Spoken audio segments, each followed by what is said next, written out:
ഈശോ മിശിഹായ്ക്ക് സ്തുതിയായിരിക്കട്ടെ. ഞാൻ മാണിപ്പറമ്പിലച്ചൻ. ശൂനായ നോമ്പ് 4 ദിവസം. ജീവൻ ചൊരിയും ശോശപ്പേ. മറിയത്തെ അങ്ങനെയാണ് യാമപ്രാർത്ഥനകളിൽ, കാരണ നമസ്കാരത്തിൽ ഒരു ഒരു ഒരു പ്രാർത്ഥനയിൽ വിശേഷിപ്പിക്കുന്നത്. ഈ തെയോത്തോക്കസിനെ കുറിച്ച് ദൈവമാതാവ് എന്ന് പറയുന്ന തെയോത്തോക്കസിനെ കുറിച്ച് പരിശുദ്ധ ലിറ്റർജിയിലുള്ള ചില പ്രാർത്ഥനകളുടെ വെളിച്ചത്തിലാണല്ലോ ഈ ശൂനായ നോമ്പ് നമ്മൾ ധ്യാനിക്കുന്നത്. അങ്ങനെ ഈ തെയോത്തോക്കസിന്റെ വാങ്ങിപ്പ് അല്ലെങ്കിൽ സ്ഥലം മാറ്റ തിരുനാൾ എന്ന് പറയപ്പെടുന്ന സ്വർഗ സംസ്ഥാന തിരുനാളിൽ നമ്മൾ ഒരുങ്ങുകയാണ്. അപ്പോൾ ഈ യാമപ്രാർത്ഥനയുടെ ഒരു പ്രാർത്ഥന ഇങ്ങനെയാണ്: പാരന്മാർഗെ ജീവൻ ചൊരിയും ശോശപ്പയെ, പ്രാർത്ഥനയെ നീ ദൈവസമക്ഷത്തർപ്പിച്ചാലും. പാരന്മാർഗെ ജീവൻ ചൊരിയും ശോശപ്പയെ, പ്രാർത്ഥനയെ നീ ദൈവസമക്ഷത്തർപ്പിച്ചാലും.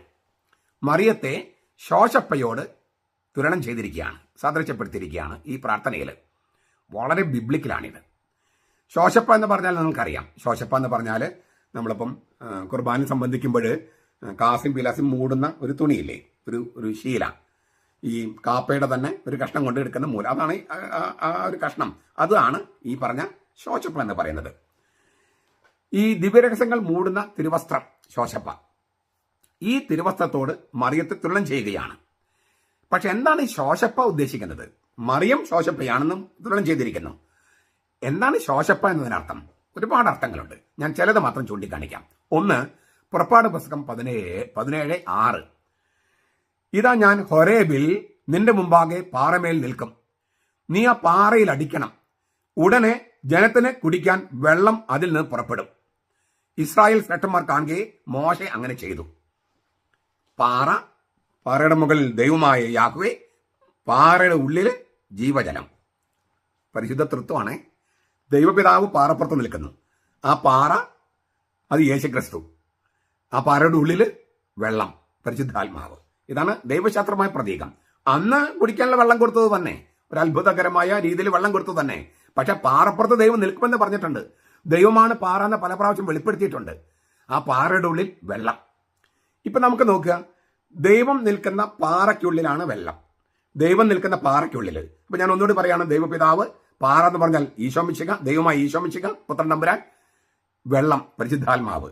ഇതാണ് പ്രതീകം, ദൈവശാസ്ത്ര പ്രതീകം. ചരിത്രത്തിൽ വെള്ളം കൊടുക്കാൻ വേണ്ടി തന്നെ ഒരു പാറയ്ക്കുള്ളിൽ, പാറയുടെ ഉള്ളിലൊക്കെ വെള്ളം ഉണ്ടാവുമല്ലോ. ഈ ശില്പം കൊത്താൻ വരുമ്പോൾ കൊട്ടി നോക്കും ഉള്ളിൽ വെള്ളം ഉണ്ടോ ഇല്ലോ എന്നൊക്കെ. വെള്ളം ഉണ്ടായാൽ ആ പാറ പിളർന്നു പോകുമെന്നാണ്. ആ പാറയ്ക്കുള്ളിൽ വെള്ളമുണ്ട്. ചരിത്രപരമായിട്ട് അതൊക്കെ തെളിയിക്കപ്പെട്ടിട്ടുള്ളതാണ്, നമുക്കറിയും ചെയ്യാം. ഈ ഉരുൾ പൊട്ടുമ്പോൾ പോലും ചിലപ്പോഴൊക്കെ അങ്ങനെ സംഭവിക്കുന്നുണ്ടെന്നല്ലേ നമ്മളെ പഠനങ്ങൾ.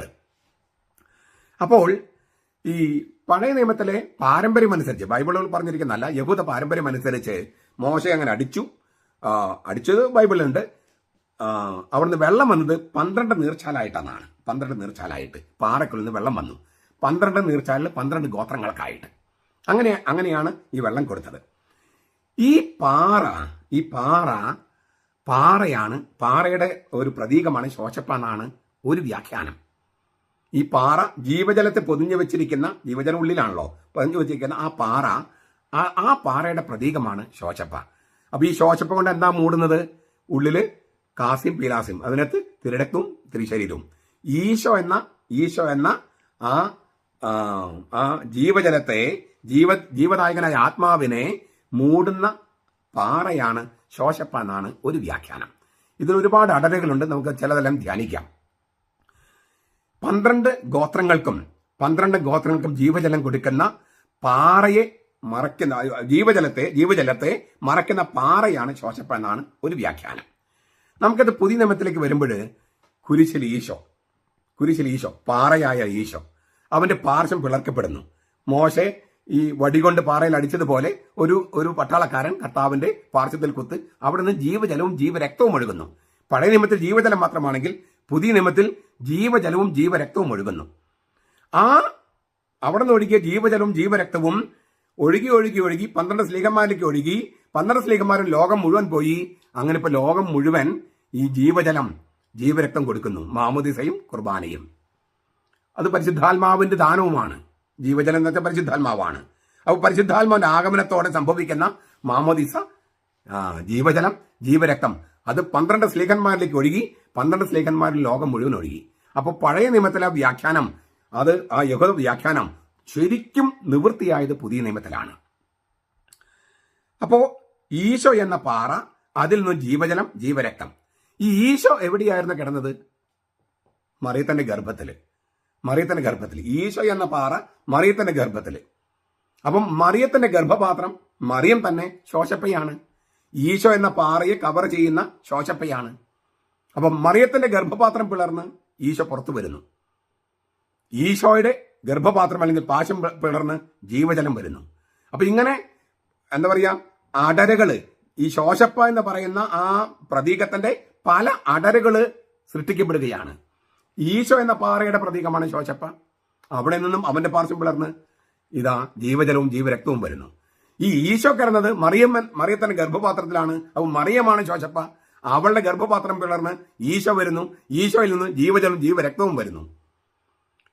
കണ്ടോ, ഈ ശോശപ്പയ്ക്ക് പല അടരുകൾ, പൊരുളുകളുടെ പല അടരുകൾ സൃഷ്ടിക്കപ്പെടുകയാണ്. തീർന്നില്ല. ഈശോ ജനിച്ചപ്പോൾ പിള്ളക്കച്ച കൊണ്ട് പൊതിഞ്ഞു എന്നാണ് എഴുതിയിരിക്കുന്നത്. പിള്ളക്കച്ച, സ്വാഡ്ലിംഗ് ക്ലോസ് എന്നാണ്. ഈ പിള്ളക്കച്ച എന്ന് പറയുമ്പോൾ നമ്മൾ പെട്ടെന്ന് വിചാരിക്കുന്നത് വോൺ ഔട്ട് ക്ലോസ്, അങ്ങനെ കീറിപ്പറഞ്ഞ വസ്ത്രം. അല്ലല്ല, സോളമനെ പൊതിഞ്ഞ് സൂക്ഷിച്ചത് പിള്ളക്കച്ച എന്നാണ്. അതായത് ജ്ഞാനത്തിന്റെ പുസ്തകം 7:4 പറയുന്നത്, ഞാൻ ജനിച്ചപ്പോൾ എന്നെ പിള്ളക്കച്ച കൊണ്ട് പൊതിഞ്ഞ് സംരക്ഷിച്ചെന്ന. നൈസ് സിൽക്ക് എന്നൊക്കെയാണ് പറയുക. നൈസ് സിൽക്ക് എന്ന് പറഞ്ഞാൽ നമ്മൾ ഈ കടലിൽ കിട്ടുന്ന ഞവണിക്ക, കക്കയൊക്കെ ഉണ്ടല്ലോ, അതിൽ നിന്നുണ്ടാക്കുന്ന സിൽക്ക്. ഈ കർത്താവിന്റെ രൂപം തെളിഞ്ഞ തുണിയുണ്ടല്ലോ, അത് അങ്ങനത്തെ ഒരു സിൽക്കാണ്. അതുപോലെ തന്നെ നമ്മുടെ ടൂറിനിലെ കച്ച, ദ ഷ്രൗഡ് ഓഫ് ഷൂറിൻ, അങ്ങനത്തെ ഒരു നൈസ് സിൽക്കാണെന്നാണ് കരുതപ്പെടുന്നത്. അതായത് അതിനെ സീ സിൽക്ക് എന്ന് പറയാ. കടൽ പട്ട്. ഈ സിൽക്ക് എന്ന് പറഞ്ഞ പട്ട് എന്ന് പറയുന്നത് കടലിലെ ഈ കക്ക, ഞവണിക്ക എന്ന് പറയുന്ന അങ്ങനത്തെ ജീവികളിൽ നിന്നും, ആ ജീവികളിൽ നിന്നുണ്ടാക്കുന്ന നൈസ്, ആ ജീവികളിൽ കൊണ്ടാണ്, അതിന്റെ മാംസം കൊണ്ടാണ് ഈ സിൽക്ക് ഉണ്ടാക്കണേ, പട്ടുണ്ടാക്കണേ. അതിന് സീ സിൽക്ക് എന്ന് പറയണേ. അപ്പൊ ഈ ഈശോയുടെ തിരുമുഖം തെളിഞ്ഞ മനോഫലം എന്ന് പറയുന്ന ആ തുണി, ടൂറിനിലെ കച്ച, ഇതൊക്കെ ഇങ്ങനത്തെ സിൽക്ക് പോലെയാണ്. അത്രയും മനോഹരമായ, രാജാക്കന്മാരെ പൊതിയുന്ന പോലത്തെ ഒരു തുണിയിലാണ് ഈശോ മിശിഹായെ ജനിച്ചപ്പോൾ പൊതിഞ്ഞത്. അതിന്റെ പ്രതീകമാണ് ശോശപ്പ. ഈശോ ജനിച്ചപ്പോൾ പിള്ളക്കച്ച കൊണ്ട് പൊതിഞ്ഞു. ആ പിള്ളക്കച്ചയുടെ പ്രതീകമാണ് ശോശപ്പ. തീർന്നില്ല.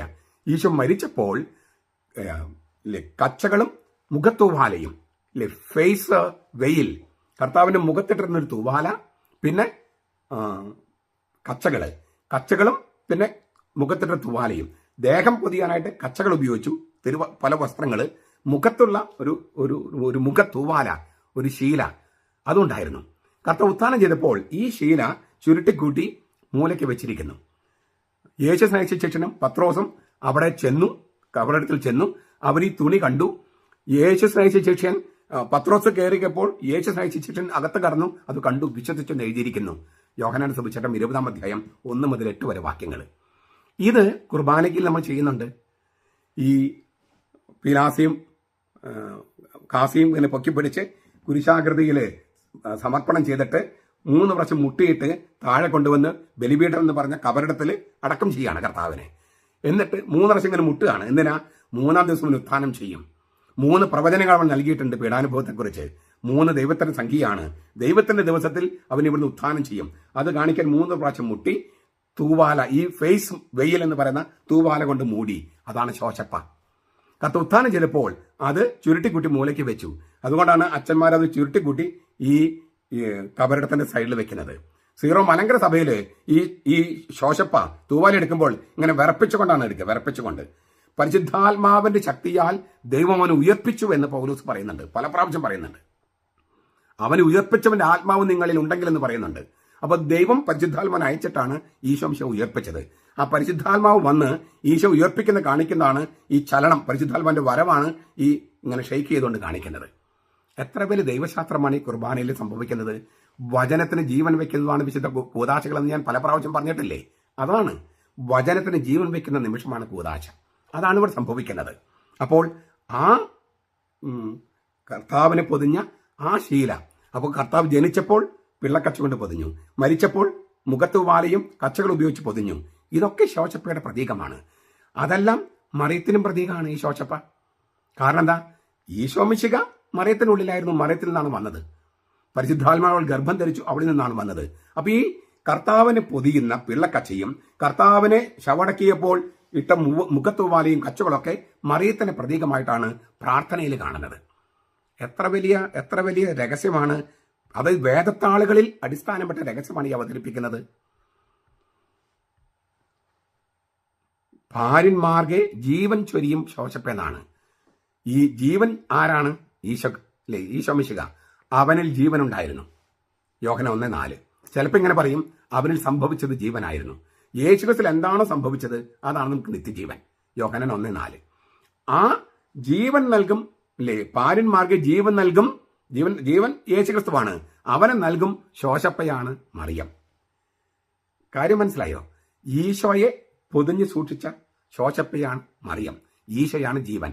ഭാര്യന്മാർക്ക് ജീവനായ ക്രിസ്തുവിന് നൽകുന്ന ശോശപ്പയാണ് മറിയം. ഈശോ എന്ന പാറ, അതിനൊരർത്ഥമുണ്ട്, അവൻ ദൈവമാണ്. മറിയം ഈ പാറയുടെ പ്രതീകമാണ്, ഞാൻ പറഞ്ഞു, ശോശപ്പ.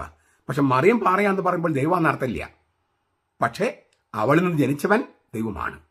അപ്പോൾ പാറ എന്ന വാക്ക് ദൈവത്തിന് ഉപയോഗിക്കും, ഈശോയ്ക്ക് ഉപയോഗിക്കും, മറിയത്തിന് ഉപയോഗിക്കും. പക്ഷെ എല്ലാവിടെയും അർത്ഥവ്യത്യാസമുണ്ട്. ഒരേ വാക്ക് തന്നെ പല അർത്ഥത്തിൽ ഉപയോഗിക്കും. പർദീസ് എന്ന വാക്ക് മൂന്നാം സ്വർഗത്തിന് ഉപയോഗിച്ചിട്ടുണ്ട്, ഭൗമിക പർദീസയ്ക്ക് ഉപയോഗിച്ചിട്ടുണ്ട്.